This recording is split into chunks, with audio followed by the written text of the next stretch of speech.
Okay, before we begin this story, just make sure to put the video at 1.5 or 2 times speed and that's it.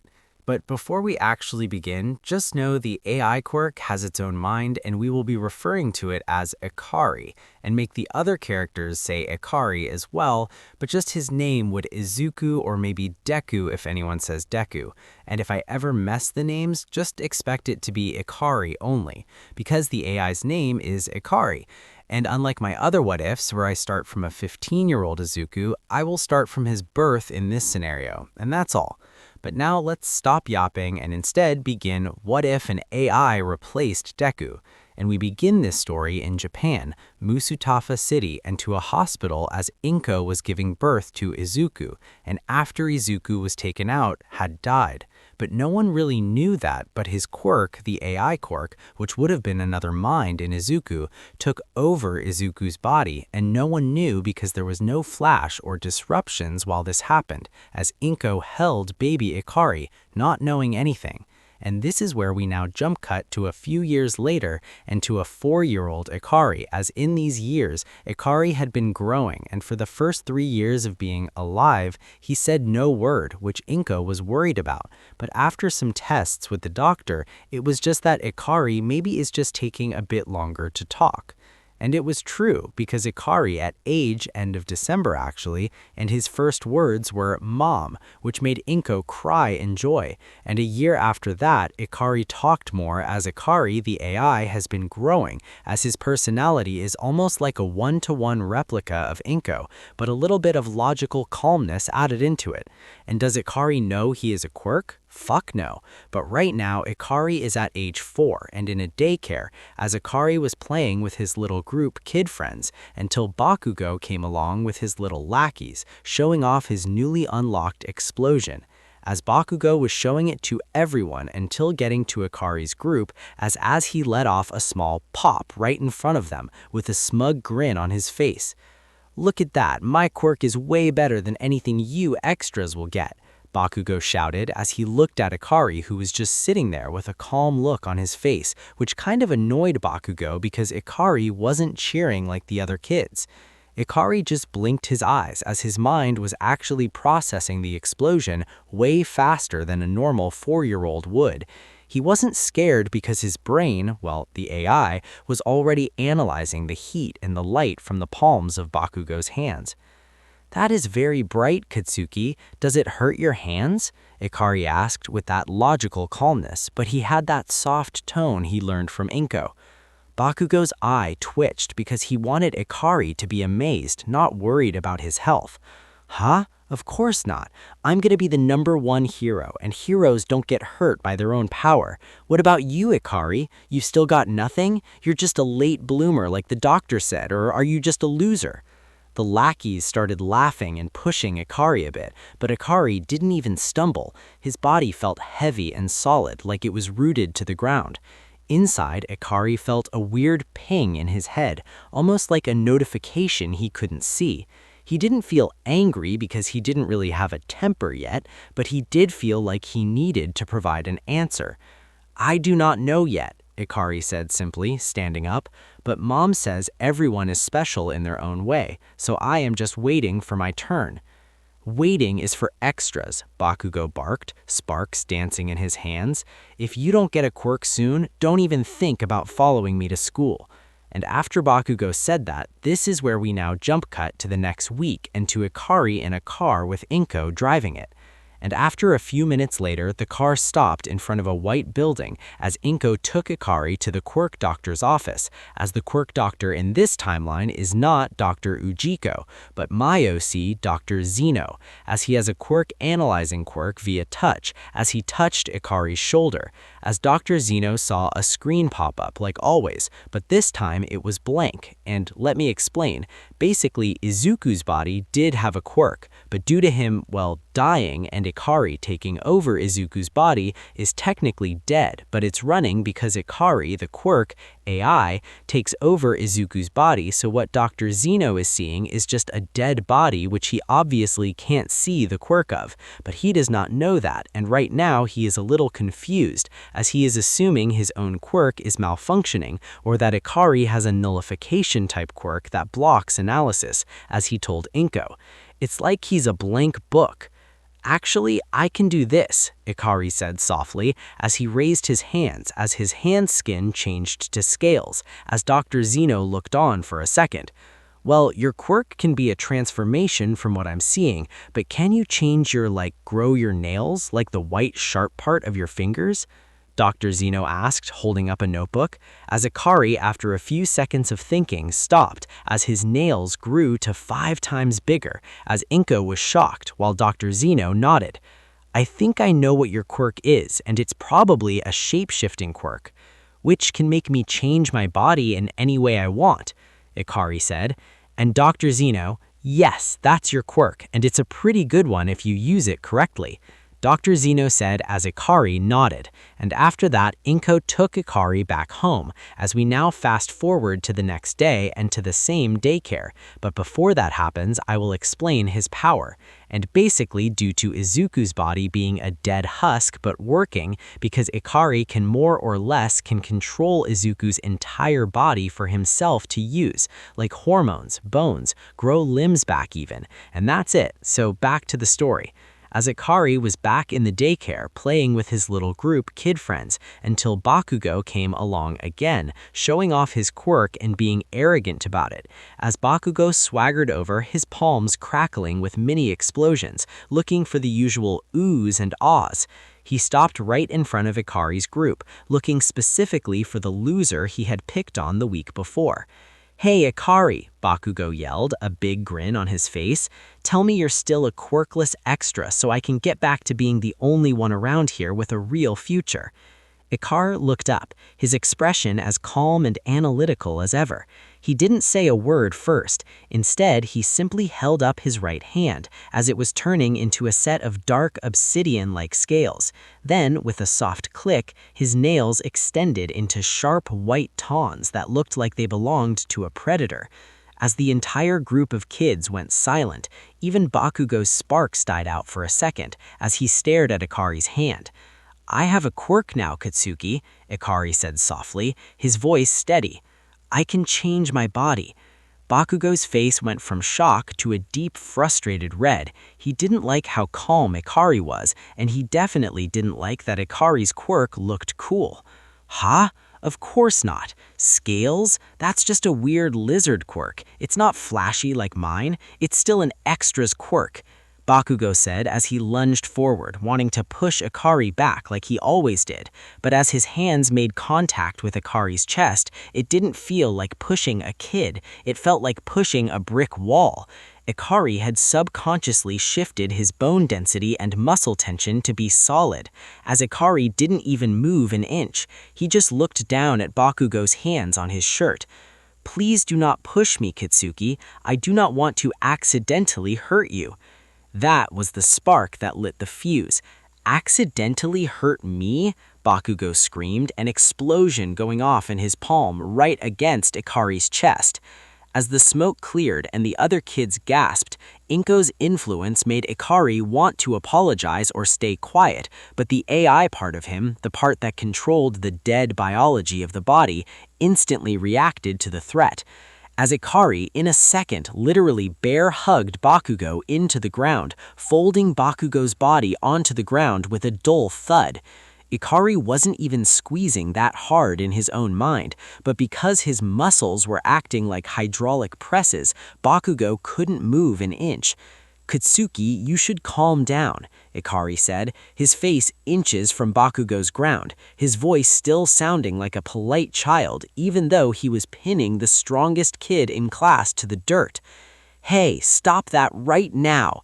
3 teachers came sprinting across the playground, their faces pale with pure panic. One of them had a quirk that let them grow long wooden arms, and they quickly wrapped them around Ikari, pulling him off the struggling Bakugo. Bakugo and Midori, what on earth are you doing? The head teacher shouted, checking Bakugo for injuries while the other two held Ikari. Bakugo scrambled to his feet, his face bright red, half from the explosion's heat and half from the pure embarrassment of being pinned so easily.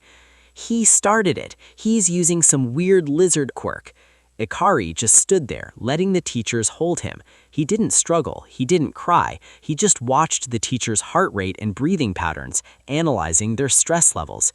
I was only preventing him from hitting me again, Ikari said softly to the teacher. He attacked me with an explosion for no reason for me just showing my quirk, Ikari said, as the teachers shared a look, but they knew one thing. Inko Midori was going to get a very serious phone call today. And after that, a phone call was made, and Inko didn't just walk into the daycare, she practically burst through the door, her face a mask of pure, frantic maternal terror. Ikari, oh my goodness, are you okay? Are you hurt? Ikari cried, dropping to her knees and grabbing Ikari's shoulders the second she saw him sitting in the office. She was frantically checking his face, his arms, and his chest, her eyes already welling up with tears. Ikari looked. Because he had seen Inko talk about heroes a lot and a few times about the law, so he fully learned about those as well. And in school, he was liked by everyone, minus Bakugo, and minus some guys who hate him because he gets all the girls but refuses to be with them. And Ikari could get a lot of girls, but he refuses their love every time because, well, logically, it's a bad idea to be with someone at this age. But Ikari in the end was the best in school, and some hated him for it, while a lot of them loved him for it, because he instantly sets down bullies whenever someone is getting bullied and helps. No one knows that he learned about law and how to be a doctor except Inko, and in this time, Ikari's dark green hair and dark green eyes had grayed to an unnatural rate, and while Ikari could have changed it back to dark green, Inko told him not to because it basically makes him hide his true appearance, and so Ikari did not change his appearance, and so he has gray hair and gray eyes, and that's really all that Ikari did. And this is where we now get to the 14-year-old Ikari, as he was in Aldera Junior High and sitting in class. Bakugo was being Bakugo while the girls tried to get his attention. Until the teacher came in class, holding a stack of papers and looking both bored and excited. The room was noisy. Girls were whispering about Ikari's new cool and mysterious look, and boys were talking about the latest hero news. As the teacher slammed the papers on his desk, silenced the room. All right, you're all third years now. It's time to start thinking seriously about your futures. I should pass out these career forms, but he suddenly grabbed the stack and threw them into the air with a laugh. I know you all want to be heroes. The class erupted. Students started activating their quirks, stretching their necks, growing their hands, or making small sparks.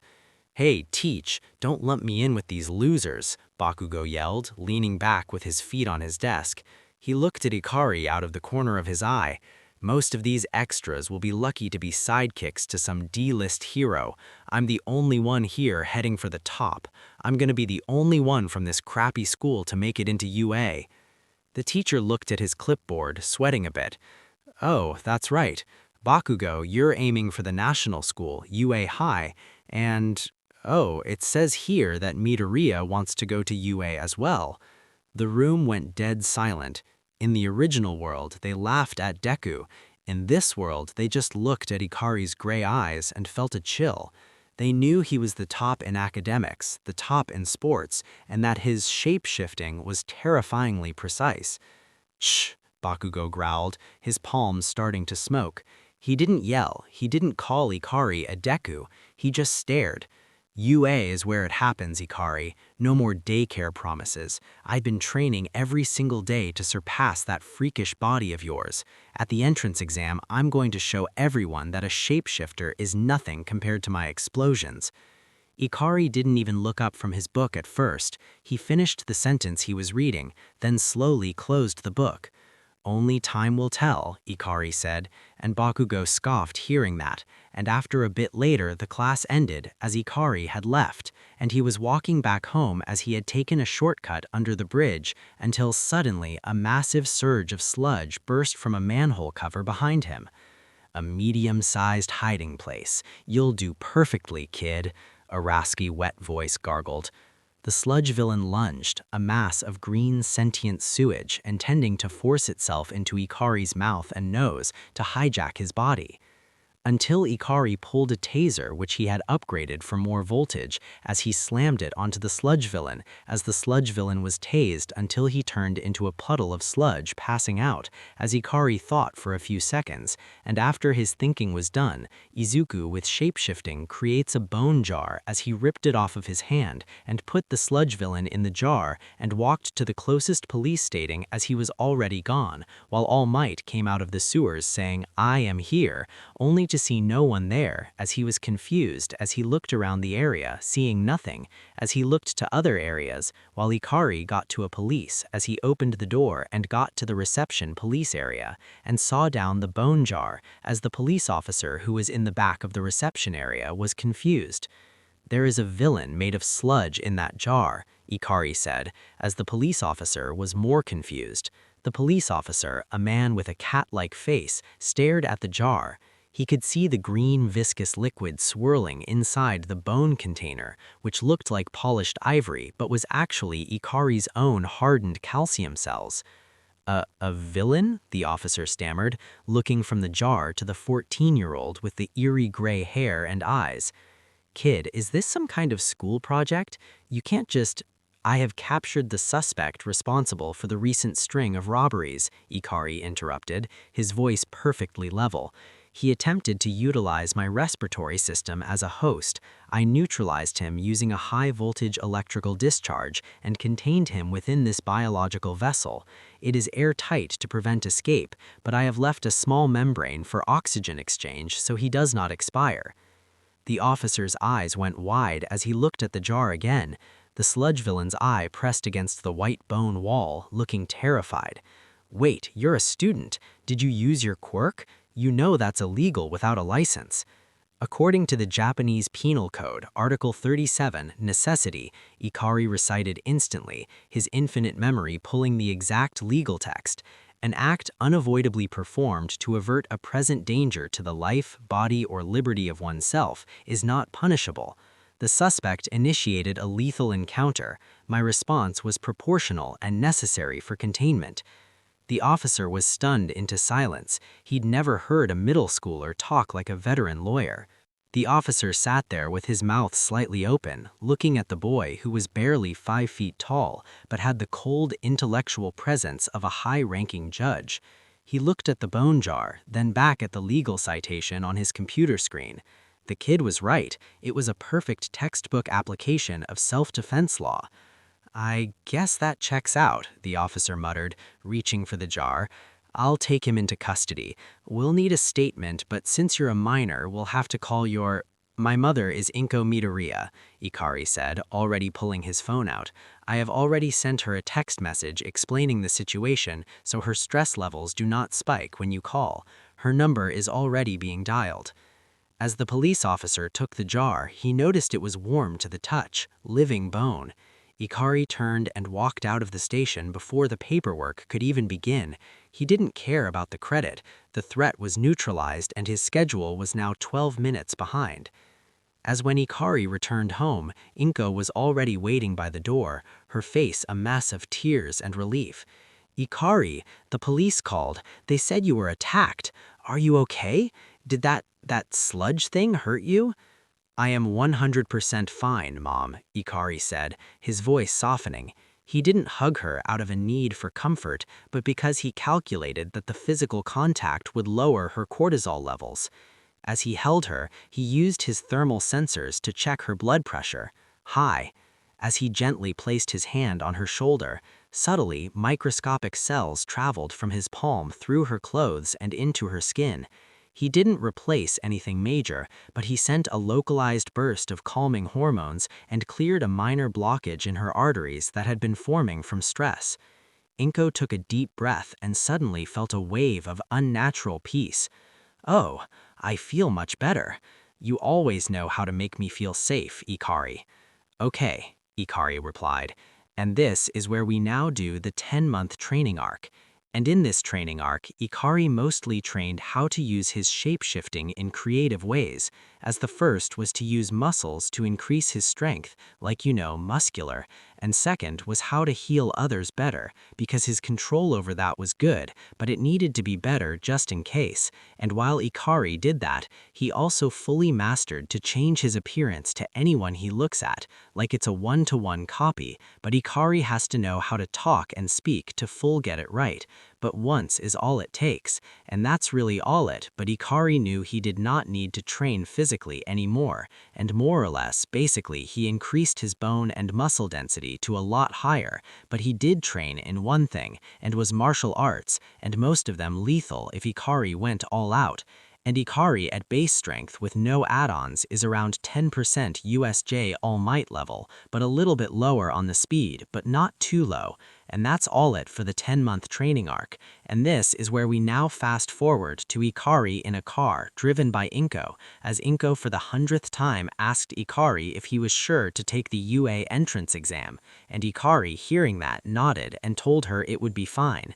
As after some driving later, Inko stopped the car and Ikari got out and said goodbye, as Inko left and probably coming back after a few hours, as Ikari looked around, seeing all of his competitors, until his eyes landed on a brown-haired girl, who we know is Ochako, as Ochako tripped and was about to fall, as Ikari, in a flash, grabbed the collar of her shirt and pulled her up straight.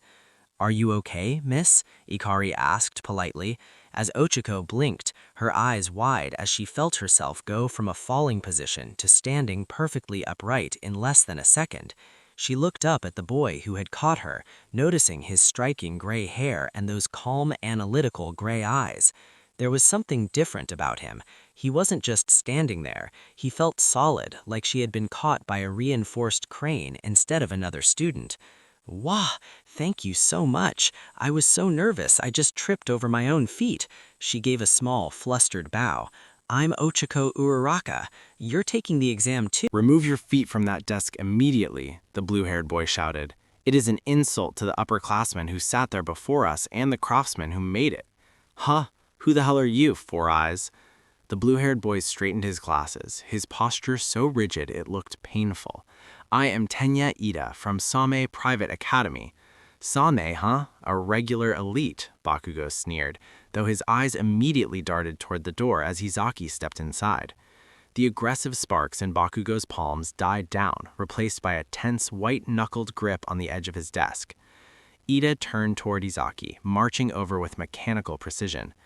And you, Midoriya-kun, I must apologize.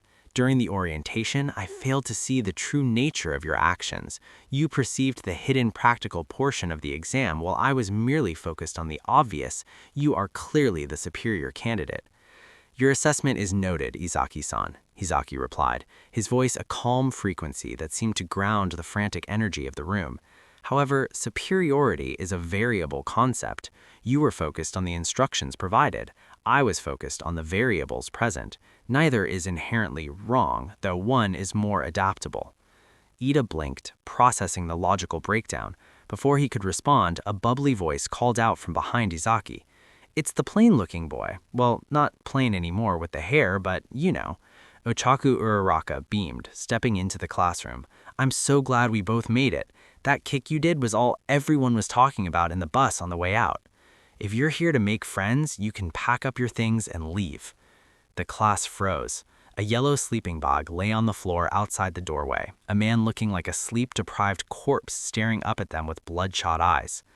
Shota Aizawa unzipped himself and stood up, his gaze immediately locking on to Izaki. He didn't see a boy, he saw a biological anomaly that had shattered a zero-pointer without a change in heart rate. It took 8 seconds for you to shut up, Aizawa muttered, stepping to the podium. Time is limited. You kids aren't rational enough. He pulled a gym uniform from his sleeping bag. Put these on. Meet me on the training field. On the fields, the atmosphere was thick with confusion.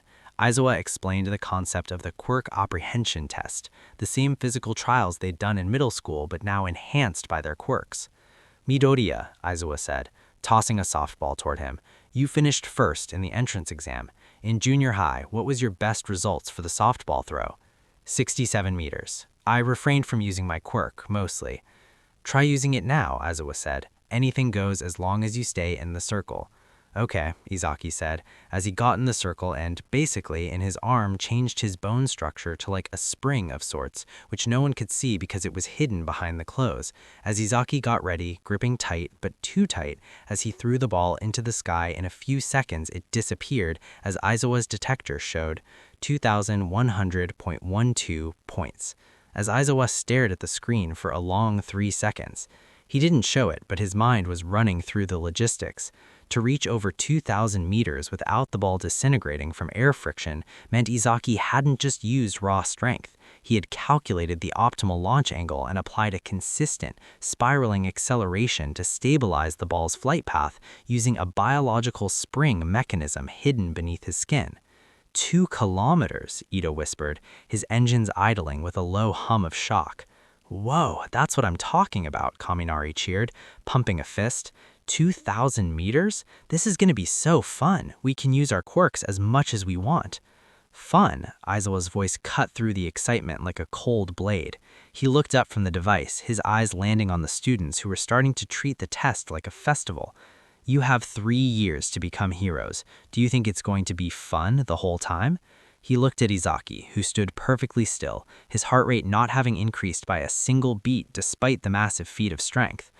Today, you'll compete in 8 physical trials. The person who ranks last across all events will be judged as having no potential and will be punished with immediate expulsion.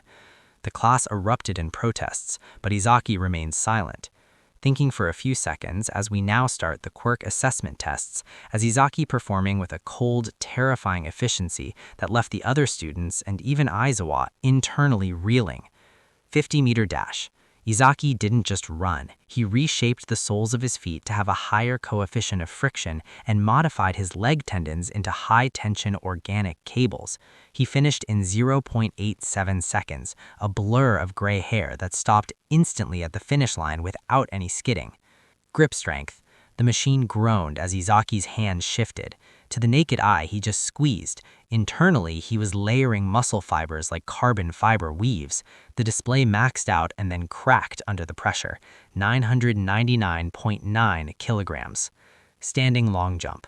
While others flew or blasted themselves across, Izaki simply compressed his entire lower body like a hydraulic press and released. He cleared the entire sandbox, landing silently on his toes.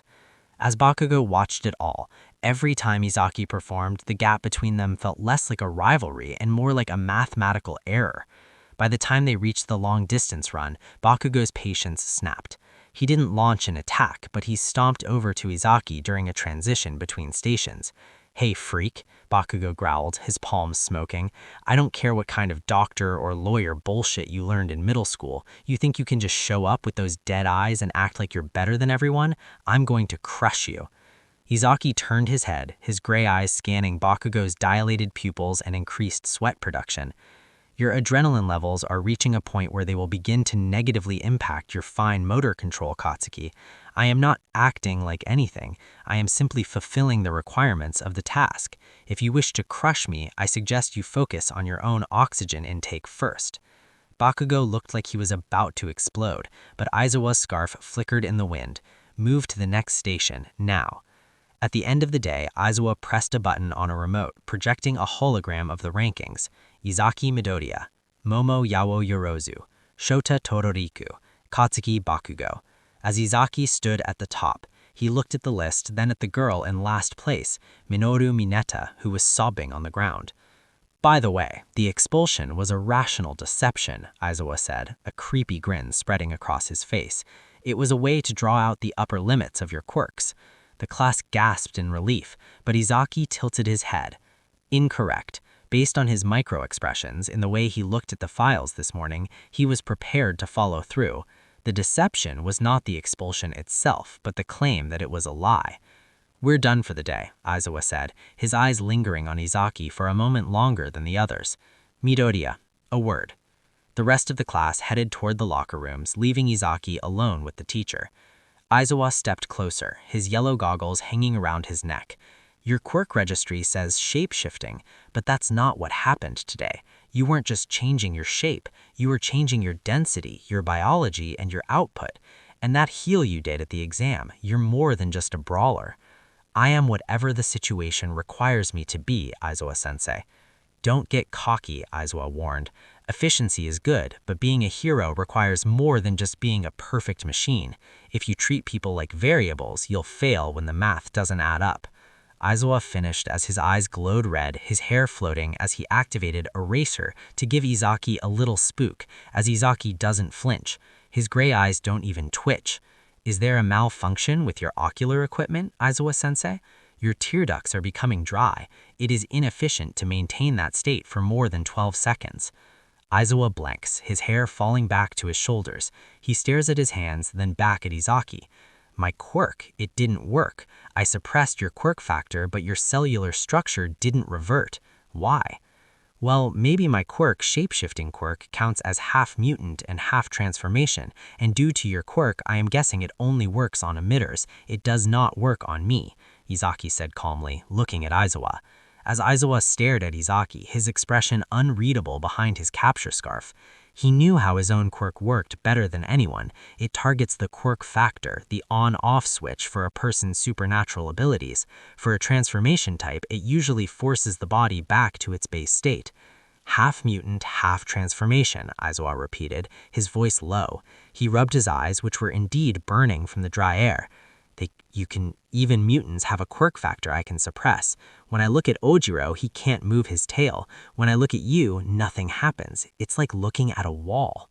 Quirks are evolving, so that can be an explanation, Izaki said calmly. Aizawa narrowed his eyes, searching for even the flicker of a lie in Izaki's expression, but there was nothing. It was like interrogating a statue.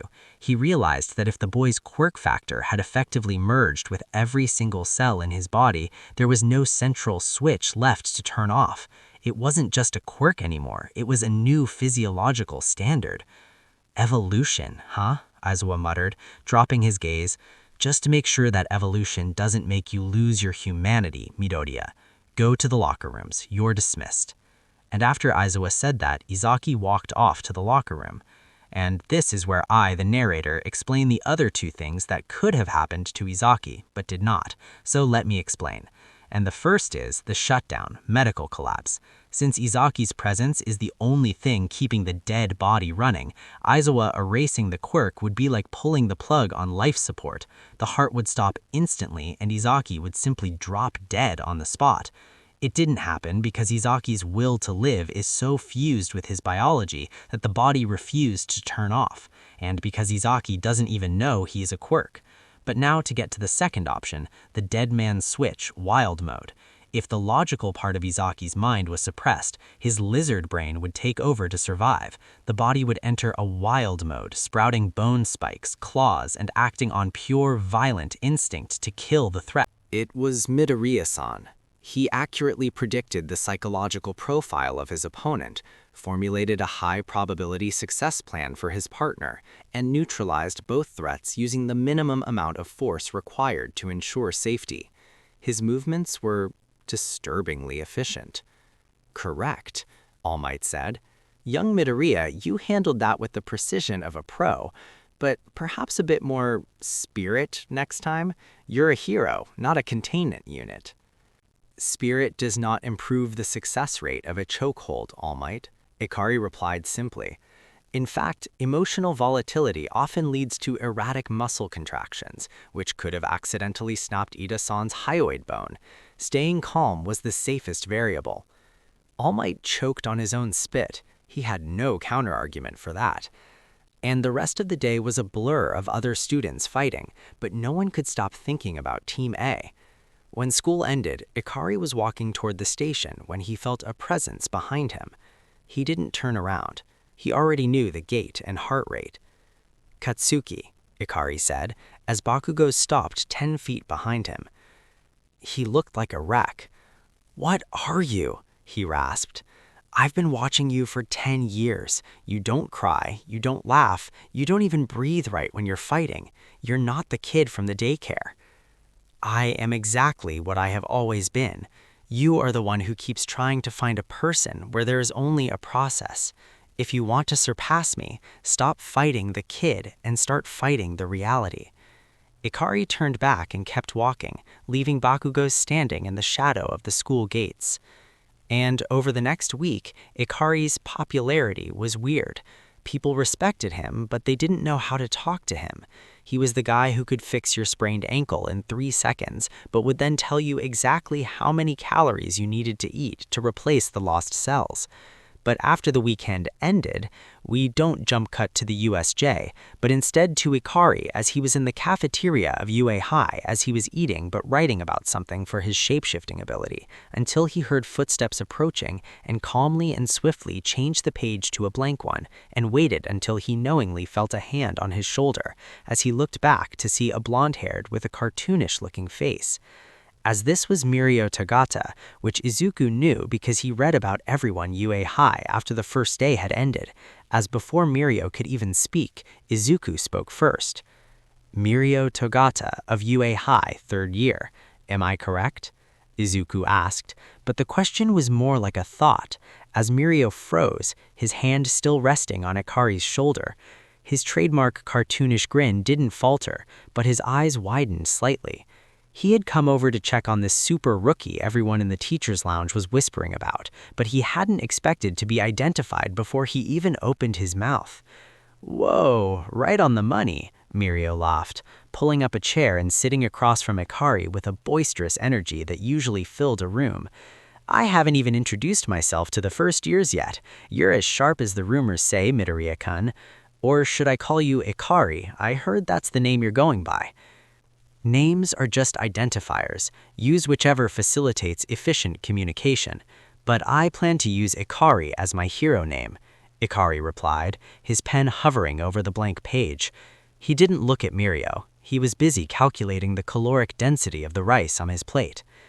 "Is there a specific reason a member of the Big Three is seeking out a freshman during the lunch period?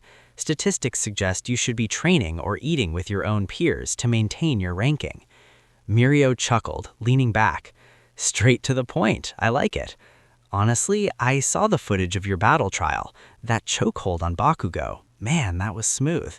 But it wasn't just the move. It was the way you moved. You don't have any noise in your body, do you? No wasted jitters, no hesitation." "Noise is inefficiency. Hesitation is just the brain failing to process a variable fast enough. I do not have that problem." Mirio's expression softened, becoming a bit more serious. "You know, my quirk, permeation, is all about precision too. If I mess up my timing by a millisecond, I end up stuck in a wall or falling through the earth. I thought I was the only one who had to think that hard just to take a step, but looking at you, it's like you're calculating every single atom in your body." 1.3 septillion atoms, to be precise, Ikari corrected without a hint of irony. Mirio blinked, then let out a loud, genuine bark of laughter. "Man, you're a riot, Ikari. Listen, the reason I'm here is because Sir Naide, my mentor, is always looking for people who can see the future through logic rather than just quirks. I told him about a kid who solved his classmates like a puzzle. If you're ever looking for a work study later this year, keep us in mind." "I see. While I don't know about him yet, I could learn later, but you're here to test me, in a way, are you not?" Ikari asked, but it was not a question, but more or less like a, "that's the reason you came here." As Mirio's laughter died down, replaced by a grin that was somehow both friendly and sharp. He leaned in, his elbows on the table, invading Ikari's personal space in a way that a normal student would have flinched. Ikari didn't move. He didn't even blink. "Busted," Mirio said, his blue eyes sparkling. "You really don't miss a beat. Yeah, the teachers are having a hard time grading you. Aizawa-sensei says you're a black box. Everything goes in, but he can't tell what's going on inside. I wanted to see if you were just a really good actor or if you actually lived in that headspace." Mirio suddenly moved his hand, a lightning-fast swipe aimed at the notebook on the table. It was a test of reflexes, a high-speed variable introduced without warning. But Ikari did not show any hesitation, as he just flicked the note back to his bag on the left as it dropped in the back, as Mirio's hand swiped through empty air, his fingers closing on nothing but the space where the notebook had been a millisecond prior. He blinked, his hand frozen midair, as he processed the sheer fluid speed of the movement. There was no panicked jerk, no wide-eyed scramble. Ikari had simply integrated the retrieval of the notebook into a single efficient arc that ended with the book seated perfectly in his bag. Efficiency, Mirio muttered, slowly pulling his hand back. You're not just fast, Ikari, you're detached. It's like you're playing a game of chess while everyone else is playing tag. Well, I've seen enough then. You're definitely not an actor. No actor is that consistent. Just watch out, okay? If you keep treating life like a math problem, eventually you'll run into an irrational number you can't solve. Who said I was doing math? And I have guessed you will try to walk away after saying what you will say next, and then challenge me to a fight in maybe one of the gyms because you're interested in my strength and capabilities. And I have guessed this outcome because of your personality and how we have been talking, and so shall we not waste time. Ikari said calmly, as Mirio froze for a split second, his leg mid-stride as he prepared to walk away. He slowly turned his head back, his cartoonish eyes widening until they were dinner plates. A slow, genuine grin, different from his usual boisterous one, spread across his face. This one was the grin of a fighter who had just found a diamond in the rough. Man, you really are a piece of work, Ikari, Mirio chuckled, dropping his hand from his stomach and standing tall. The big 3 aura, usually suppressed behind his goofy exterior, began to leak out. I was totally going to do the dramatic walkaway. Then I was going to wait for you at Gym Gamma. But if you've already calculated the schedule, then yeah, why waste time? Mirio leaned in, his voice dropping to a low, excited whisper. Gym Gamma is empty right now. Power Loader is finishing maintenance in the back, but the main floor is clear. If you're willing to skip the rest of your lunch break, I'd love to see what a mathematical error feels like in a spar. And this is where we now jump cut to the gym, as it was massive, filled with concrete pillars and terrain modules. Mirio stepped onto the center platform, shedding his school blazer. Ikari stood opposite, his expression as blank as a fresh sheet of paper. He didn't stretch, he didn't warm up, he simply stood, his gray eyes scanning the room for structural weaknesses he could exploit, while there were some second years watching, well, because they saw a fight was about to happen, so of course they wanted to see it. But on the balcony above, Najire Hado was floating upside down, her hair swirling around her. Hey, Mirio, is he really the one who choked out the explosion boy? She chirped, though her eyes were sharp. He looks so still, like he's made of stone. Is he made of stone, Midoriya-kun? My composition remains carbon-based, Hado-senpai, Ikari replied without looking up. In the shadows of the doorway, Tamaki Amajiki muttered to himself. His heart rate, it's too steady. It's not human. Mirio, be careful. And while Tamaki said that, Aizawa was also there because supervision is needed when the senior is trying to fight a freshman, and especially when that freshman is abnormal, while on the arena, Mirio took a fighting stance, his goofy expression finally vanishing. No more talking then. I'm coming at you with everything, Ikari. Don't fall through the floor. Mirio vanished. He didn't run, he simply slipped into the ground using permeation. To any other student, this would be a terrifying invisibility trick. As Izuku did not move, he let Mirio get the first hit to get the feel on how this was going to go. As Mirio came out of the ground and landed a punch, which Ikari not dodged and tanked to a degree. As Mirio went back in the ground, as Ikari focused for a few seconds and then spoke up. You cannot breathe when permeated, Ikari stated, turning his body with a slow, deliberate grace. You also cannot see as light passes through your retinas. You rely on momentum and a mental map of the terrain. To maintain your speed, you must resurface every... Ochaku asked, but Ikari did not respond as the class grew quiet as Ochaku continued to nudge Ikari. Usually, he was the first to respond to any environmental stimulus, but now he sat like a statue.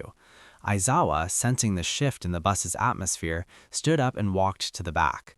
As Aizawa placed 2 fingers on Ikari's neck, he expected a racing heart or a fever, but what he felt was unsettling. Ikari's pulse was perfectly rhythmic, exactly 60 beats per minute, without a single fluctuation. His skin was the exact room temperature of the bus. He's not sick. His body is in a state of extreme hibernation. Given his performance against the Big Three, he likely exhausted and... Let him stay. The bus is secure within the UA Dome. We'll proceed to the USJ. Uraraka, keep an eye on him for another minute, then join us. Aizawa led the rest of the students into the USJ. They met the Pro Hero 13 and began the rescue orientation. They didn't know that back on the bus, the gray-haired boy was experiencing a total system overhaul. Inside the dark void of Ikari's consciousness, rows of glowing data began to scroll. For the first time, the AI wasn't looking outward at the world, it was looking inward at its own source code. Discovery 01. The host body, Izuku Midoriya, has 0% brain activity. Discovery 02. All motor functions, cellular repair, and consciousness are being generated by the quirk factor. Realization. Ikari realized he was not a boy named Izuku who possessed a shape-shifting power. He was a sentient energy mass keeping a dead vessel moving. He was the quirk. Notification. Update complete. Quirk awakening complete. The body of Izuku Midoriya and the AI Ikari is complete and is now one and separate at the same time. And after that was done, Ikari's body jolted awake as Ochaku fell from the sudden movement from Ikari, as Ikari's expression went from shock to sadness to shock again, as his mind was thinking at unnaturally high speeds. As to him, this was identity crisis, but also a chance. As Ikari now knew who he was, he also just changed, as his eyes locked onto Ochaku, as he put all of those memories in the back of his mind, and helped Ochaku, as he realized he had felt emotion, as well as calmed himself.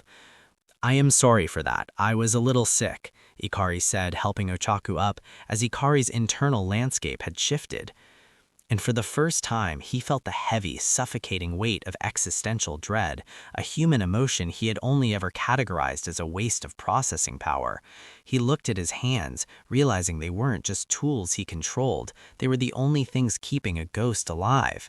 Ochaku rubbed her elbow, looking up at him with a mix of concern and genuine fear. The way he jolted awake wasn't human, it was like a machine snapping into gear. Ikari, you looked like you weren't even there for a second, Ochaku whispered, her voice trembling. Your eyes, they went completely white before turning gray again. Are you sure you're just sick? The internal imbalance has been corrected, Ikari replied. His voice was the same, but there was a new layer to it, a resonance. He wasn't just simulating Inko's kindness anymore. He felt a genuine, desperate need to protect the woman he now knew wasn't his biological mother, but his creator's. Uraraka-san, we must move. The others are in danger.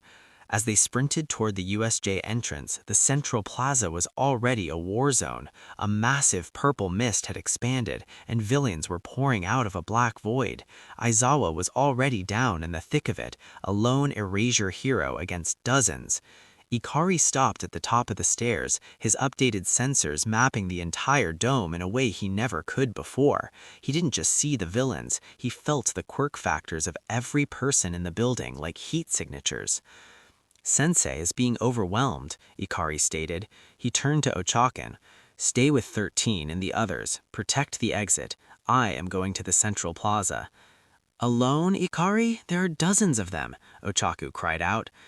Numbers are only relevant if the quality of the units is equal, Ikari said. In a display of his awakened quirk, his legs didn't just shift muscle, they elongated, his bones turning into a composite of carbon fiber and high tensile steel. With a sound like a gunshot, Ikari vanished. He didn't run down the stairs, he launched himself, a gray blur that hit the center of the plaza with a shockwave that sent several low-tier villains flying. As his punches were shattering bones as he healed Aizawa's injuries, but not stamina, because there is a difference. Sorry, Aizawa-sensei, for being unable to help, but let's deal with these villains, Ikari said, as Aizawa, his goggles cracked and blood dripping from his brow, stared at Ikari. He felt the instant relief of his shattered arm knitting back together, but the boy standing before him felt different. The efficiency was still there, but Ikari's eyes now held a depth of focus that felt like staring into an approaching storm. Midoriya, fall back, Aizawa rasped, though he stood his ground. These aren't petty thugs. That thing, he pointed towards the Nomu, a hulking creature with exposed brains, standing next to a man covered in severed hands. As Ikari looked at the targets, the one with many hands, and from the way he's acting, an idiotic man-child leader, and the mist man is maybe a butler, and that bird creature, from the way it is right now, it's mindless, as Ikari spoke up. Don't worry, Ikari said, while Shigeruki scratched his neck violently, his red eyes locked on Ikari. A brat? A brat just healed the eraser. Nomu, kill the gray one, break him until he can't be fixed. The Nomu lunged. It moved at speeds that surpassed even All Might's base movements, as Ikari in a three-strike leg combo sent the Nomu flying away, as Shigeruki was shocked, but Ikari did not stop and rushed at unnaturally high speeds and grabbed the metal part of Kuragiri, slamming him down onto the ground, but not letting him as he rushed towards Shigeruki, landing a devastating kick on his head, as Shigeruki was sent flying away, but Ikari did not stop and got to him, grabbing his head. Tell the creature to not move, or else you're going to die, Ikari stated, his voice calm. Now it could be truth or a lie. As Shigeruki's breath hitched, the cold, hard pressure of Ikari's hand on his skull feeling less like a human grip and more like a hydraulic vice. He could feel Ikari's thumb pressing just slightly against his temple, a calculated point of failure. Shigeruki looked into Ikari's gray eyes and didn't see a hero. He saw a logic gate that had already decided his life was a variable that could be deleted. Nomu, get him off of me, Shigeruki shrieked, his voice cracking with a mixture of rage and genuine infantile terror. As the Nomu, programmed to follow the commands of his master, ignored the physics of its previous trajectory, it dug its talons into the concrete, shredded the ground to stop its momentum, and roared, a sound that was less a voice and more a frequency of pure destruction. It launched itself back to the central plaza like a ballistic missile. Midoriya, move, Aizawa yelled, activating his erasure on the Nomu, but it did nothing. The creature's strength was a result of raw physical modification, not an active quirk. Ikari pulled Shigeruki in front of the Nomu, as Shigeruki told the Nomu to, and the Nomu did so without Shigeruki. Good job. Now don't say anything else. Just make the Ta creature be like that, Ikari said, his voice still calm. As the air in the USJ grew heavy as the Nomu stood frozen, its massive vein-popping muscles twitching in a state of arrested motion. Shigeruki was trembling, his hands hovering uselessly in the air, terrified that if he touched Ikari, the boy would crush his skull before his decay could even spread. Nomu, stay. Stay back, Shigeruki hissed through the gaps of the hand covering his face. As Ikari looked back to see Kuragiri getting up, as Ikari quickly threw Shigeruki into the sky and kicked the Nomu in a 360 at the same time, and rushed towards Kuragiri and slammed the metal part of his body that could be damaged. As he did that, and Kuragiri was knocked out, as Ikari grabbed Shigeruki falling on the ground, as Ikari pinned Shigeruki calmly and quickly with no movement from Shigeruki, as Ikari looked at Aizawa. When was Ida sent to UA to get the others? Ikari asked, already calculating a lot while pushing away the existential crisis away. As Aizawa, still reeling from the sheer speed and clinical violence Ikari had demonstrated, checked his internal clock. Ida left approximately 6 minutes ago. Backup should be here in 4. 4 minutes is an eternity in a combat scenario, Ikari replied. He didn't look at Aizawa. His gaze was fixed on the Nomu. The creature was standing still, but its biological signature was idling like a high-performance engine. The Ta creature is a multi-quirk bioengineered weapon. My new sensory capabilities indicate it has high-speed regeneration. Blunt force is inefficient. Kuragiri, Nomu, do something, Shigeruki whimpered from under Ikari's knee. But Ikari did not care.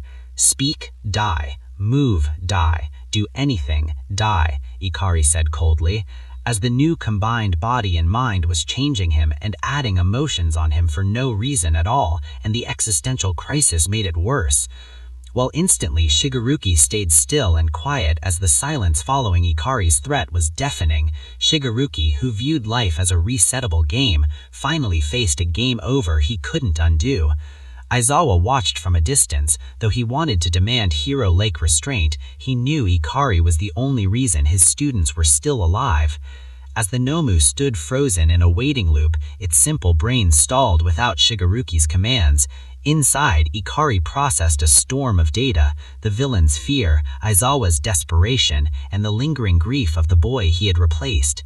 "Nomu, kill," Shigeruki whispered. Instantly, Ikari's hand molded over Shigeruki's mouth like liquid lead.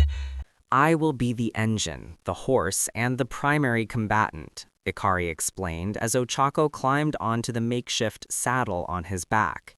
"You will be the rider of record. Your only task is to maintain the zero gravity on my body. I will provide the kinetic thrust. Because you are physically attached to me, any attempt to steal the headband will require the opponent to breach my personal defensive perimeter." "Start!" Midnight screamed, as the field became a slaughterhouse of ambition. Every single team, led by Bakugo's explosions and Todoroki's ice, converged on the two-man team.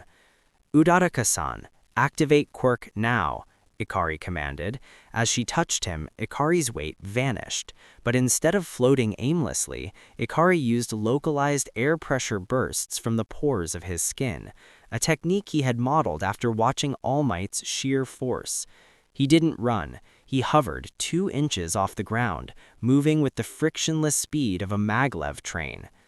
"They're flying?" Present Mike roared. "Midoriya and Uraraka are moving like a jet fighter on the stadium floor." Bakugo lunged from the top of his team, his hands sparking. "Deku, give it here!" Ikari didn't even turn his head, as he calculated the explosion's heat signature and adjusted his trajectory by 4.2 millimeters. Bakugo's hand swiped through empty air. Ikari's hand blurred. Not a punch, but a clinical flick of 2 fingers against Bakugo's wrist. The shockwave sent Bakugo tumbling back into his own team. "Inefficient," Ikari stated, as Todoroki's team blocked their path with a gargantuan wall of ice. "You're trapped, Midoriya," Todoroki shouted, his right side frosting over. "Negative," Ikari replied. He reached back, grabbing Ochako's ankles to steady her, then slammed his palm toward the ice.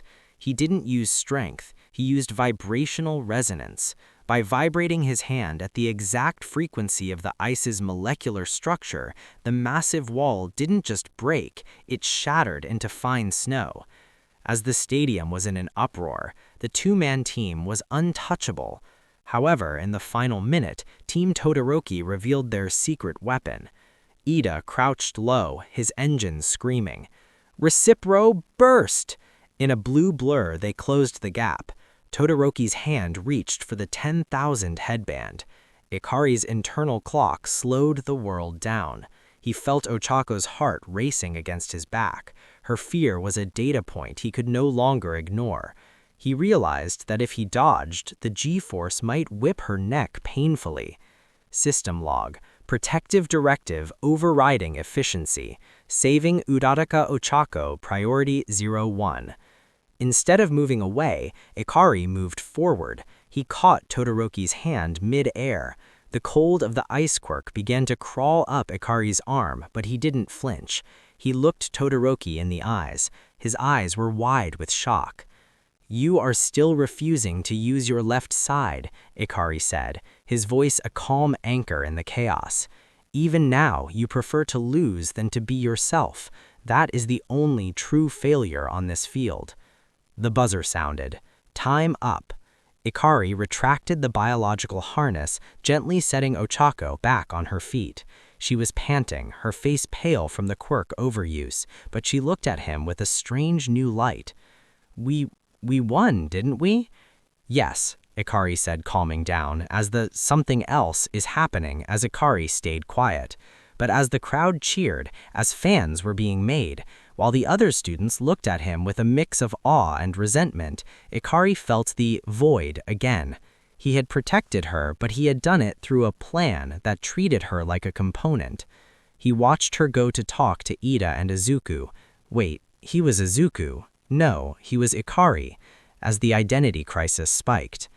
As he walked toward the tunnel for the one-on-one tournament, he was intercepted by Endeavor. The number 2 hero looked like he was ready to incinerate the hallway. You dared to lecture my son? You told him to use his left side? I told him to be efficient, Ikari said, not stopping. You are an obstacle to his efficiency, Todoroki Enji. If you continue to interfere, I will have to calculate a way to remove you from his equation. Endeavor's flames roared, but he didn't strike. There was something in Ikari's gray eyes, a lack of fear that was deeper than any hero's courage. It was the lack of fear a hurricane has for a house. As Midnight announced the 1vs1s, and the first round was between Hitoshi Shinso of General Studies and Izuku Midoriya of Ikari of Class 1A, as after Midnight announced that Shinso got on the arena, while Ikari, well, he was not there. As everyone there was confused, while in the booth for Class 1A, Ikari was on his seat, his eyes were closed. As everyone there was confused, as Ochako approached towards him, confused as well. Izuku-san, are you all right? Ochako asked, but Ikari did not respond. As Ochako shook him slightly, no response. As this is where I, narrator, explain and basically remember how Ikari's quirk awakening, or him awakening, lastly said he was combined and separate with the body of Izuku, well, that was literal and is called the Schrodinger's bullshit, because right now, instead of being separate and combined at the same time, another reboot is happening for it be 100% combined. So Ikari is passed out, not here, but the body is active, like still heartbeats, but like 10 BPM, but no one knows that or what's happening right now. As Ochako shook Ikari more, but Ikari did not move, as Ochako shook Ikari again, harder this time. Izuku-kun, the match is about to start, you have to go out there. Ikari's head lolled to the side, his eyes shut tight. There was no resistance, no waking up, just the heavy, dead weight of a body in standby mode. Panic started to creep into Ochako's voice. Ida-kun, something's wrong, he's not waking up. Ida, who was mentally preparing for his own match, marched over, chopping his hands. Midoriya-kun, sleeping before a match is highly irresponsible. Wake up this instant. Ida stopped when he saw Ikari's face. It wasn't the face of someone napping, it was the face of a statue. Ida grabbed Ikari's wrist to check for a pulse. His pulse is incredibly slow, Ida said, his voice dropping to a whisper. It's barely 10 beats per minute.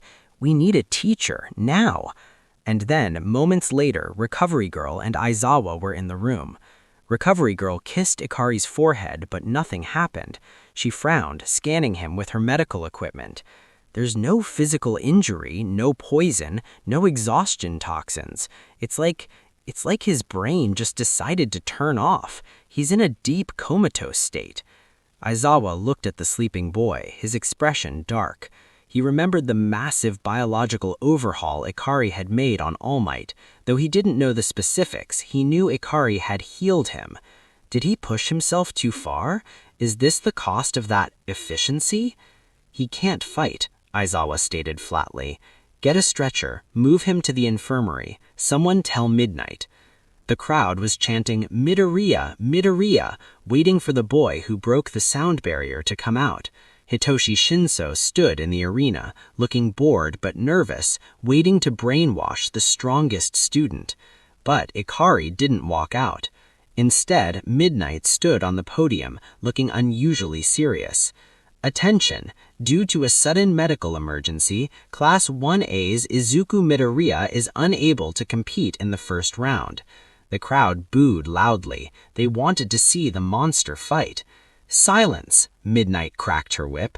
Midoriya forfeits the match. Hitoshi Shinso advances to the second round by default. Shinso blinked. He looked at the empty tunnel where Ikari was supposed to be. A medical emergency? Did he get scared? No, that guy doesn't know what fear is. He just didn't show up. Shinso clenched his fist. It was a hollow victory. While in the stands, Bakugo was gripping the railing so hard the metal was bending. Huh? He ran away? That nerd ran away from me? Calm down, Bakugo, Kirishima said nervously. They said it was a medical emergency. Maybe he's actually hurt. He's not hurt, Bakugo screamed. He's looking down on us. He thinks he doesn't need to fight to prove he's better. And while Bakugo was Bakugoing, now with Ikari out of the picture, the bracket shifted. The standard was gone, leaving a power vacuum. Round 2, Shoto Todoroki versus Hitoshi Shinso. Since Shinso advanced by default and Todoroki beat Sero quickly. Shinso stood across from Todoroki. He knew he couldn't beat the ice physically. He had to use his words. The son of the number 2 hero, Shinso said, his voice carrying over the sound of the shifting ice. He stood perfectly still, hands in his pockets, staring down the barrel of a glacier. It must be heavy carrying that name, but looking at you, you're shivering. Is the ice cold, or are you just scared that without Midoriya here to push you, you're just your father's puppet? Click. The connection snapped into place. Todoroki's pupils dilated, the light fading from them instantly. The rage on his face went slack, returning to a neutral, doll-like expression. Shinso let out a breath he had been holding, sweat beading on his forehead. That was close. Another second and he would have been encased in a tomb of ice.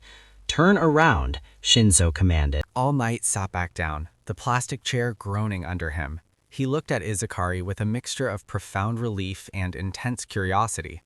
The boy seemed different. The static that usually surrounded his presence had smoothed out into a cold, terrifyingly sharp clarity. If it wasn't the healing, then what happened, young Izukari? All Might asked softly. You missed the entire tournament. The world saw the strongest student in UA history simply turn off. I believe I awakened my quirk, and that's why I just passed out, Izukari stated calmly as All Might sat back, the air in the room feeling heavy as he tried to process Izukari's words. An awakening, so that's what it was. But young Izukari, your power was already shattering records. If that was you in a limited state, then what you are now. Izukari didn't look at All Might. Instead, he stared at his own hands, opening and closing them. There was no lag, no friction. Before, he had to consciously calculate every muscle fiber's twitch. Now it was like the body was an extension of his thoughts, moving before he even finished the command. The specifics are irrelevant to my performance, Izukari stated, his voice clipping with a new, sharper resonance. What matters is the result. I have achieved 100% synchronization. The Schrödinger state, the dual booting of two consciousnesses, has been deleted. I am a unified entity. This body is no longer a vessel I am piloting. It is the hardware I am. The door hissed open, and Aizawa walked in, followed by a very pale Ochako Uraraka. Aizawa's eyes were bloodshot, and he looked like he had been dealing with the press for 5 hours straight, which he had. So, the Standard finally decided to join the land of the living, Aizawa said, his voice dropping to that low, dangerous register. You caused a national incident, Midoriya. The media is calling your collapse a sign of a fragile quirk factor. They think you're a glass cannon. Someone who can break the sound barrier but breaks his own brain in the process. Ochako pushed past Aizawa, her hands shaking. Izukari-kun? You're awake. Ida-kun said your heart rate was so low they couldn't even find it for a second. Izukari looked at her. For the first time, his eyes didn't just scan her for heart rate and pupil dilation. He saw the salt crust of dried tears on her cheeks and the way she was gripping the hem of her jacket. System log. Emotional core detecting distress, overriding clinical response. I apologize for the inaccuracy of your assessment, Uraraka-san. Izukari did something he had never done before. He reached out and patted her head. It was stiff, almost robotic, but his touch was warm. I was not dying, I was optimizing. My absence in the tournament was a biological necessity, but it has resulted in a 94% drop in the prestige of Class 1A. I will rectify this during the internships. A few days later, back in Class 1A, the atmosphere was thick with tension. The result of the sports festival had been a disaster for the powerhouse students, but for Izakari, the offers were still overwhelming. Despite your medical emergency, Midoriya-kun, you received the highest number of requests in the history of UA, Ida announced, though his usual hand-chopping was subdued. 4,112 agencies. Izakari scrolled through the list on his desk. He saw Endeavor, likely wanting to study the boy who lectured his son, Best Genist, and even Ryukyu, but his eyes stopped on a name that wasn't a hero agency. It was a private request. Grand Torino. All Might, who was leaning against the wall at the back of the room, stiffened. Torino? He hasn't taken an intern in 15 years. Izakari, that man, he's the one who taught me how to use my power. If he's asking for you, it's because he saw that your efficiency is missing something. You have the engine of a jet, but you move like a statue. Sorahiko Torino, Izakari whispered, his gray eyes flashing as he accessed the restricted archives. Specialization, extreme high-velocity combat. His dataset will be invaluable for testing my new neural integration. As the class began to pack their bags to head to the train station, Izakari felt a strange vibration in his internal HUD. Internal HUD will be deleted. All upgrades are finished. Shapeshifting of own biology had been awakened to biology manipulation. Interesting, Izakari said until he felt a sudden jolt as the HUD disappeared. As he calmed himself, realizing now he was Izakari, a person as Izakari thinking of that, smiled. And this is where we now jump cut to the internships. Arc 7, the internship and the efficiency of speed. The bullet train hissed as it pulled into the station near Gran Torino's residence. Izakari stepped off, his bag slung over one shoulder. He checked the address. It was an old, dilapidated building. Inefficient housing structure, Izakari noted. However, the inhabitant is a master of high-speed combat. He opened the door. Splat! Grand Torino lay face down in a pool of red liquid. Izakari didn't scream. He didn't gasp. He walked over, dipped his finger in the puddle, and tasted it. Tomato puree, high sodium content, sausage residue. You are not dead, Sorahiko Torino. You dropped your groceries. Grand Torino's head snapped up, his eyes wide. Cheeky brat. Most kids would have panicked. Panic burns calories without providing a solution, Izakari replied, helping the old man up. I am here to learn how to move faster than thought.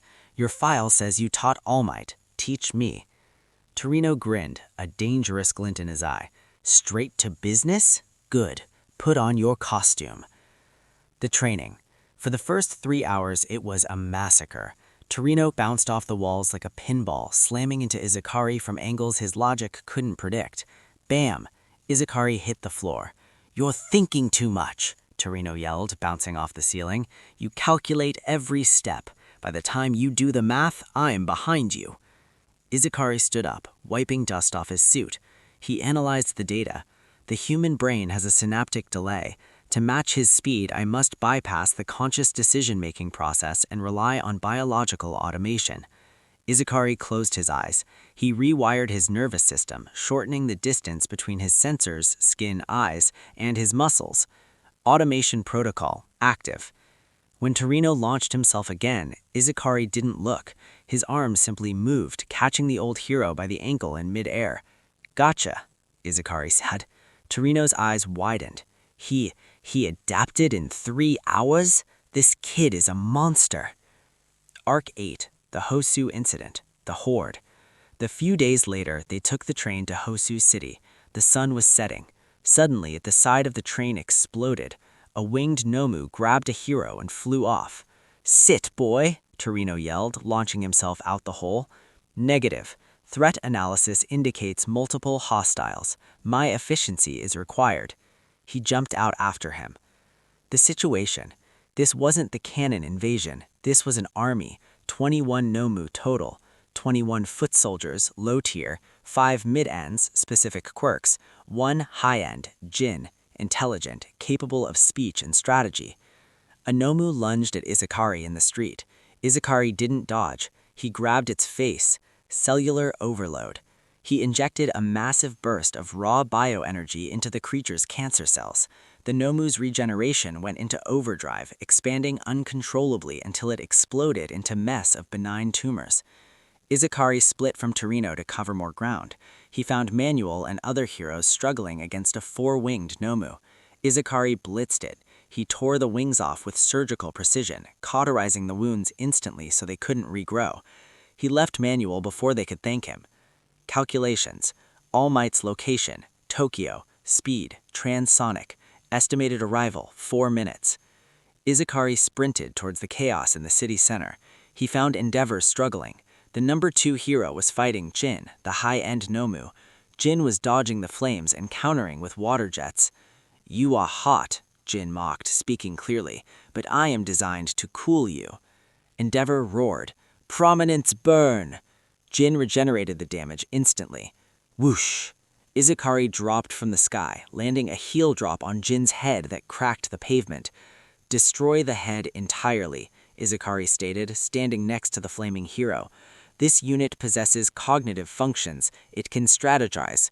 Blunt force trauma is insufficient unless applied to the brainstem."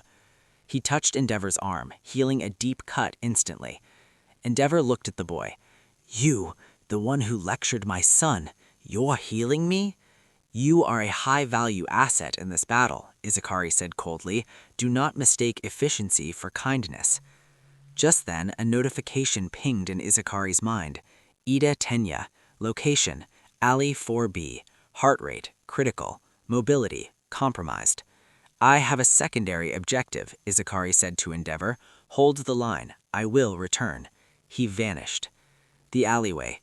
Logic versus ideology. Stain stood over Ida and Native, his sword poised to kill. Ida was screaming about killing him, blinded by rage. "Fake heroes, all of you. You focus on yourself, not the cause. You are cancer." Clang. Stain's sword was blocked by a forearm made of hardened diamond-like bone. Izakari stood over Ida. "Midoriya-kun," Ida cried. "Don't! This is my fight. I have to kill him for my brother." Izakari ignored Ida and looked at Stain. "Stain, Chizome Akaguro, your ideology posits that purging fake heroes will create a better society. However, your data is flawed. Since your spree began, crime rates in your active zones have not decreased. Fear has increased, causing heroes to act more hesitantly, leading to a 12% rise in civilian casualties." Stain stepped back, his eyes narrowing. You talk like a machine. Are you a hero?" All for One floated down from the sky, his suit pristine. He clapped his hands mockingly. "Marvelous," the Demon Lord said, his sensor quirks analyzing Ikari. "Inko's son. I expected a simple shapeshifter, but you are a biological singularity. You create mass from nothing. You ignore the laws of conservation of energy. I want you." All for One raised a finger. "Air cannon plus rivet stab." Black tendrils tipped with red energy shot toward Ikari. They were faster than bullets. Ikari calculated the trajectory. Dodge probability, 12%. Block probability, 0%. All Might's arrival, 20 seconds. "Again," Ikari said as made another biological explosion as kaboom! The second explosion was even more violent than the first. Because the high-end Nomus were closer, the blast wave pulverized them. Their regenerative cells were scattered across the forest floor, too damaged and separated to reform quickly. Smoke and fire choked the air. In the center of the scorched crater, Ikari stood, swaying slightly. His left shoulder was a mess again. "Regeneration protocol." Ikari's voice was slower this time. A warning light flashed in his mind. "Caloric depletion, 65%. With a wet, straining sound, his arm regrew, but the skin was paler, the muscle definition slightly less dense. He had burned a massive amount of energy to create those explosions. "Threats neutralized," Ikari wheezed. But the ground didn't stop shaking. Through the smoke, a massive hand, charred but functioning, swatted away the debris. Gigantomachia had survived both blasts. His skin was burnt, but his size and durability were simply too high for a standard explosion to kill. "Annoyance," Machia rumbled, raising his fist to squash the ants. Timer, 0 seconds. The air pressure dropped. The sound of the wind vanished.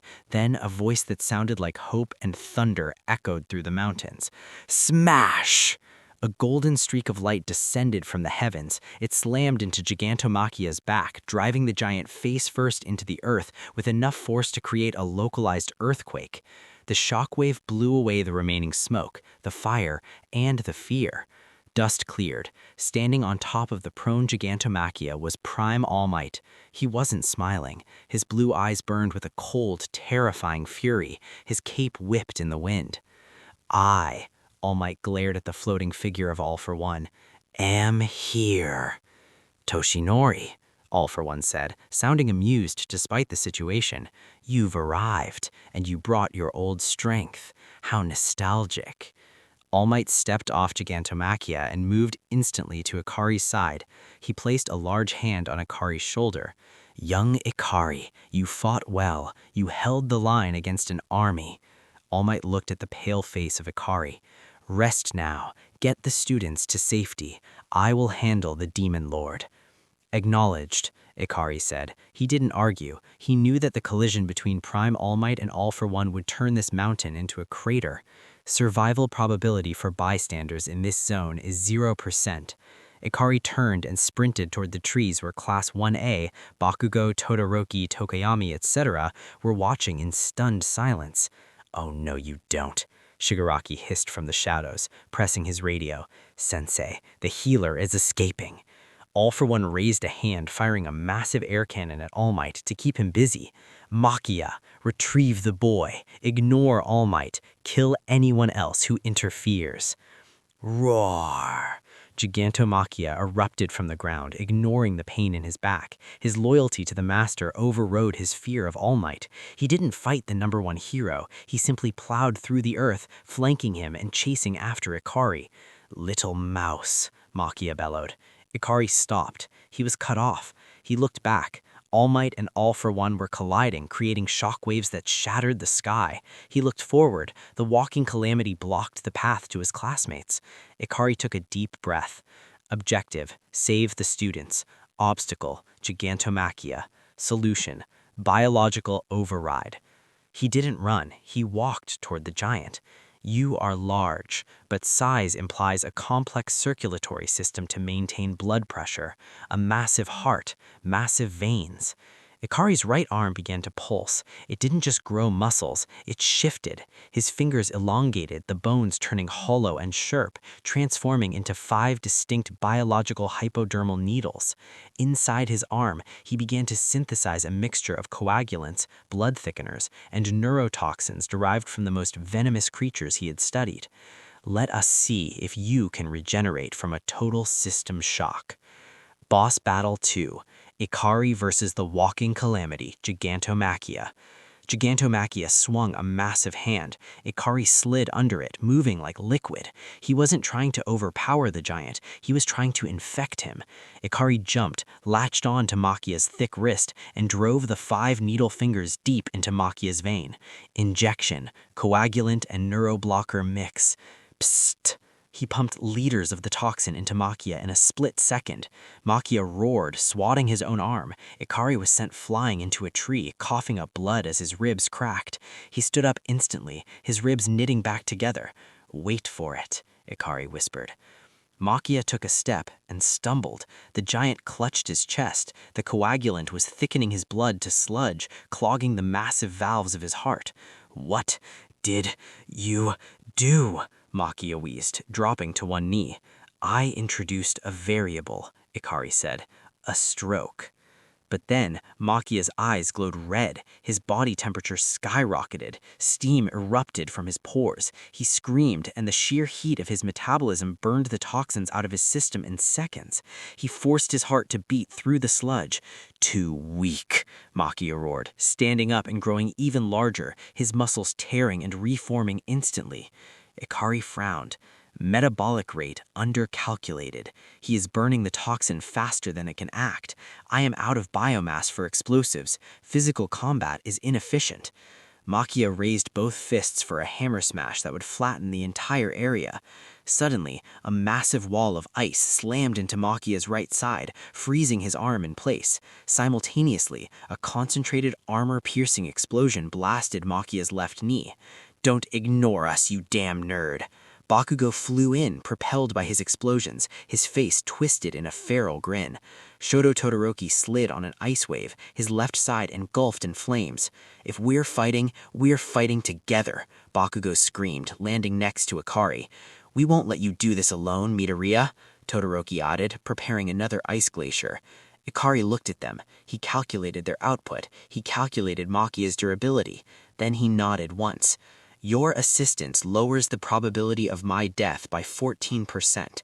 Accepted. Formation B. Target the joints." Gigantomachia swung his arm, a move that shattered the sound wave. The resulting wind pressure threw Bakugo and Todoroki back, slamming them into the cliffside. They were strong, but Machia was a force of nature. "Damn it." Bakugo spat blood, his arms trembling. "He's too thick. My explosions just bounce off." "My ice shatters on impact," Todoroki winced, frostbite creeping up his right side. "And my fire isn't hot enough to burn through his quirk resistance." Ikari landed between them. He looked at the giant, then at his two classmates. His internal processor ran a simulation. Current win probability, 0.00%. Variable introduction, forced evolutionary override. New win probability, 48%. "Stand still," Ikari commanded, his voice vibrating with a strange harmonic frequency. "Huh? We have to move or we—" "I said stand still," Ikari barked, his blue eyes glowing intensely. Ikari grabbed Bakugo's right arm and Todoroki's left shoulder. Biological override, limiter removal, initiating prime simulation. Ikari didn't just heal them, he invaded their biology. He pumped his own stem cells into their bodies, acting as a sentient architect. For Bakugo, Ikari identified the stress points in Bakugo's arms. He instantly calcified the bones, turning them into a biological carbon fiber composite that was 50 times denser than steel. He widened the sweat glands to the size of coins and reinforced the skin with shock-absorbent layers used by deep-sea creatures. For Todoroki, Ikari identified the thermal lack, the time it took to switch between hot and cold. He grew a new, temporary organ near his heart, a biological thermal exchanger. It allowed Todoroki to circulate superheated blood to his cold side and supercooled blood to his hot side. Instantly, perfect equilibrium. "Ah!" Bakugo and Todoroki screamed in unison as their bodies were forcibly evolved in 3 seconds. It was agony. It felt like their bones were breaking and knitting back together 1,000 times a second. Then the pain stopped, and the power rushed in. The Prime Trio versus the Calamity. Bakugo stood up. His arms felt heavy, indestructible. Sparks didn't just pop from his palms. They arced like lightning bolts. What did you do to me?"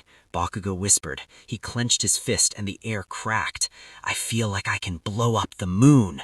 Todoroki exhaled. His breath wasn't cold or hot. It was pure white steam. His left side glowed a blinding white, and his right side was absolute zero darkness. "My temperature, it's perfectly balanced," Todoroki marveled. "Phosphor, without the charging time." "This state is temporary," Ikari stated, his own body smoking from the exertion. "You have 180 seconds before your bodies reject the modifications and you collapse from exhaustion. Do not waste them."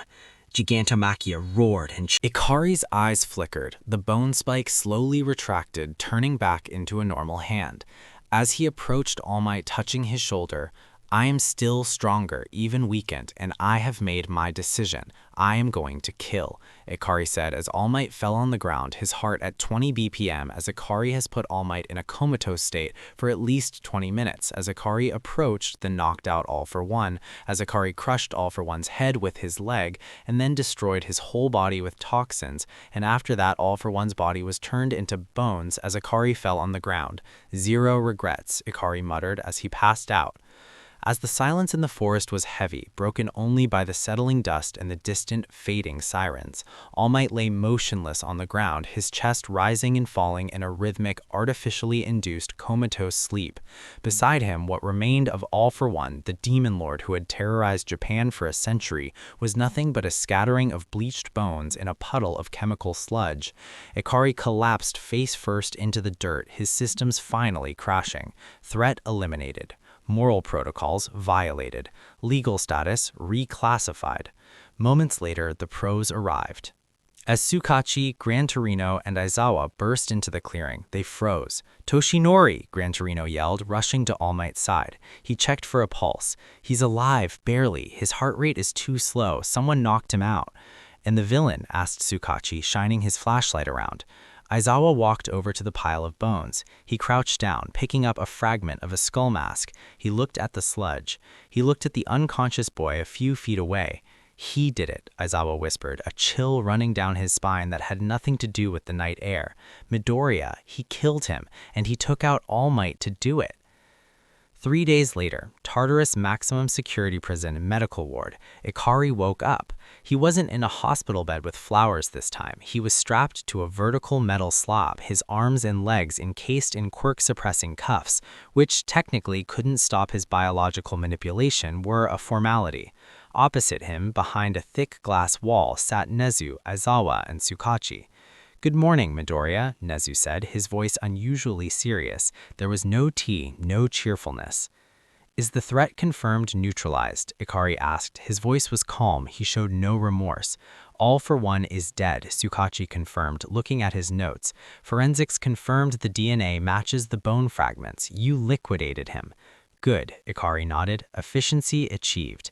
"You assaulted the #1 hero," Aizawa growled, his eyes narrowing. "You drugged him into a coma. You executed a defenseless prisoner. Do you understand what you've done? You've crossed the line from hero to vigilante, or worse." "My question is, am I now as bad as All for One? And don't bullshit me. Answer the question," Ikari asked, impatient for the first time, as the silence in the Tartarus interrogation room was deafening. Nezu's ears twitched. Tsukachi looked uncomfortable. Aizawa just stared, his eyes burning with a mixture of anger and disappointment. "Answer the question," Ikari repeated, his voice echoing off the reinforced glass. "Am I as bad as the man who enslaved people for a century? Did my action cause more suffering than his existence?" "It's not about the math, Midoriya," Aizawa slammed his hand on the console.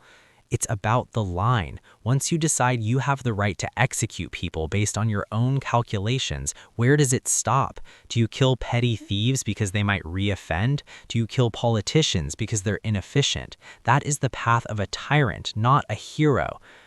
"I killed a sentient nuclear weapon," Ikari countered, his tone flat but firm. "I did not enjoy it. I gained nothing from it. I simply removed a variable that threatened global stability. If saving millions requires staining my hands, then I will accept the stain. Is that evil, Aizawa-sensei, or is it simply necessary?" Nezu finally spoke up. "It is illegal," the principal said softly, "and dangerous. A society built on individual executioners collapses into chaos. However," Nezu's beady eyes gleamed, "we cannot deny the result. The Demon Lord is gone. The war is effectively over before it began. You saved the future, but you broke the present." "So," Ikari leaned back against the cold metal slab, "what is the verdict? Execution, imprisonment, or will you utilize me?" "We have a dilemma," Tsukachi admitted, rubbing his temples. "Public perception. The world thinks All Might and the students captured the villain. If they reveal Ikari killed him in cold blood, it destroys the credibility of UA and Hero Society. The public would fear him. Necessity. Deep down, the HPSC, Hero Public Safety Commission, was secretly thrilled. They had wanted AFO dead for decades. Ikari just did their dirty work for them." The student. Ikari wasn't insane, he was hyper-rational. Locking him away in Tartarus might turn him into an actual enemy, and nobody wanted to fight a boy who could biological nuke a forest. "We are not sending you to regular prison," Nezu announced. "That would be a waste of potential. However, you cannot remain a standard student. You are now a state asset under probation." The terms of release, House Arrest Protocol Omega. Condition 1. You will wear a monitoring collar 24/7. It tracks your location, heart rate, and quirk usage. Condition 2. You are forbidden from leaving UA campus without a pro-hero escort. Condition 3. You will undergo mandatory psychological reevaluation to integrate human empathy into your logic circuits. You must attend counseling. Condition 4. If you kill again anyone for any reason, you will be designated a villain and terminated by All Might personally. Do you accept? Nezu asked. I am not feeling logical today, Ikari said, his voice dropping to a low, dangerous frequency, and the answer is no. Crack snap. The reinforced quirk-suppressing cuffs didn't just unlock, they shattered. Ikari had manipulated his bone density to be harder than the tungsten alloy, flexing his wrists with enough torque to shear through the metal like it was cheap plastic. He landed on the floor in a crouch, then stood up slowly, rubbing his wrists where the metal had dug in. Aizawa's eyes flared red instantly, his hair floating up. He activated Erasure. Midoriya, stand down. Don't make me do this. Ikari looked at Aizawa. His eyes didn't change, his biology didn't revert. As established before, Erasure couldn't turn off a mutation that was now his entire existence. You offer me a cage, Ikari said, walking toward the reinforced glass. You offer me a collar. You offer me therapy to make me think like you. But your way allowed All for One to live for a century. My way ended him in 10 minutes. There is no third option, Midoriya, Kakashi shouted, reaching for the alarm button. If you walk out of here, you are a villain. The entire world will hunt you. Let them hunt, Ikari replied. He placed his palm against the bulletproof, quirk-resistant glass. Biological override, sonic resonance. His hand vibrated. It wasn't a punch, it was a high-frequency oscillation that matched the natural resonant frequency of the glass. Hum, shatter. The entire wall of the interrogation room exploded outward into a million diamonds of safety glass. The guards were blasted back by the air pressure. Ikari stepped through the broken frame. He looked down at his teachers. If you showed logic, instead you showed kindness to a villain that caused crimes, sadness, death, and much more, Ikari stated, but then continued, it's disappointing. The choice was simple, one evil life for millions in the future saved, or one evil life not taken for millions in the future dead, and you chose the option that caused this. Ikari finished and then raised his hand on the wall and then blew it open as he jumped out of it with wings on his back. Code Red, prisoner escaped in Sector 4, subject Izuku Midoriya, threat level S. Sirens blared, bathing the island prison in crimson light. Giant blast doors slammed shut, sealing every corridor. Gun turrets dropped from the ceiling, their lasers locking onto the winged figures speeding through the facility. But Ikari didn't fly out immediately. He had one stop to make. He banked hard, smashing through a reinforced wall and landing in the central control room. The guards froze, terrified by the boy with gray wings and eyes that looked like empty storm clouds. This facility is flawed, Ikari announced. He walked to the main console. Guards fired. The bullets flattened against his skin, which had shifted into a graphene-like organic weave. Ikari placed his palm on the server. Biodigital interface. He didn't just hack the system, he injected his own bioelectric signals into the hardware. Click. Every cell door in the villain ward locked down permanently. He fused the mechanisms. No one was getting out during the confusion. Click. He downloaded the encrypted files on the high-end Nomu production facilities and the HPSC's Black Ops records. Data secured, Ikari said. He turned and blasted a hole in the ceiling with an air pressure cannon, flying up into the open sky. The bridge confrontation.